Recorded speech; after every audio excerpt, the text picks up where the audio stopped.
No. All this criminality, banditry, everything you're seeing today is cumulative effect of leadership failure over the years. Most of you are parents who suffered for your children to go to school. And they come out of school, you're still feeding them. They're still looking for a job. This country has 20-something million young people. If they are productive age, they do nothing. And an age that's supposed to be most productive.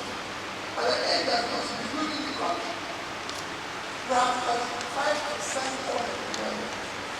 Combined with unemployment, about 20%. When you have that, in a country that's supposed to have 120 million people, 150 people in your population, 60% of the population is supposed to be productive. Less than 40 million is working. So two-thirds of the people who are supposed to be employed are not employed. So you have a crisis in your hand. Even those of you who are working today, Nigerians now spend over 100% of their income in feeding.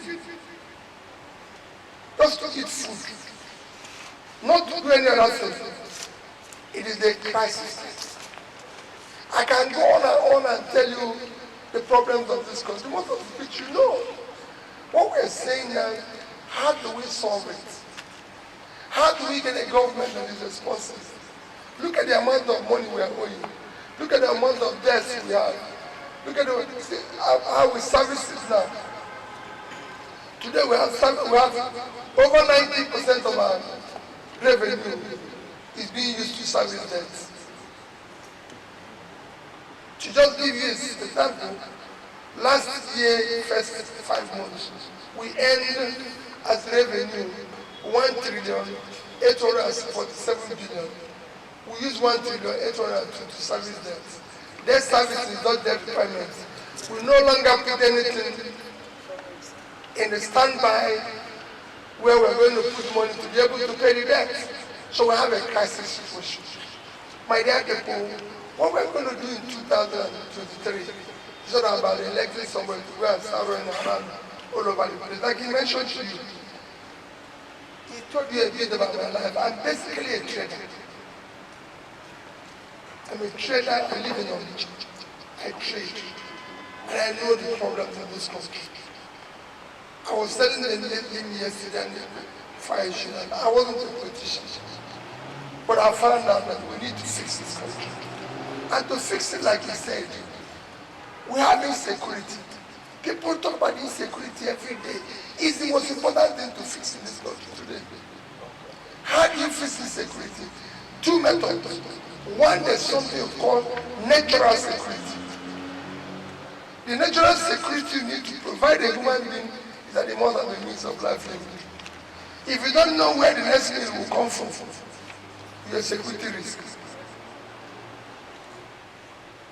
You are a security risk. Because you have to eat. The way to tackle insecurity in the first place is to put people out of poverty. The more you put people out of poverty, the more you reduce criminality, and then you support the security agencies properly by ensuring they are properly manned and support them with the equipment that is required. Security is something that is renewable. You do it every day.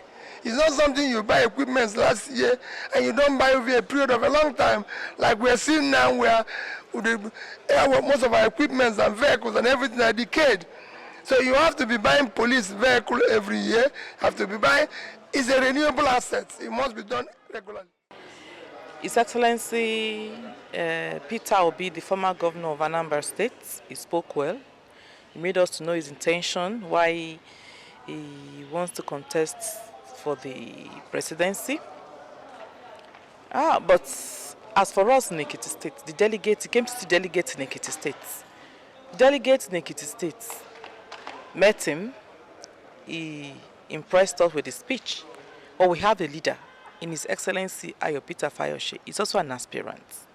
Where Oshoko leads, we follow. He is our leader. He will give us directives. He will tell us what to do. And whatever he tells us is what we're going to do as delegates in Ekiti State. He is our leader general. Thanks for checking out SYMFONI on YouTube. Please be sure to subscribe and like our videos for updates.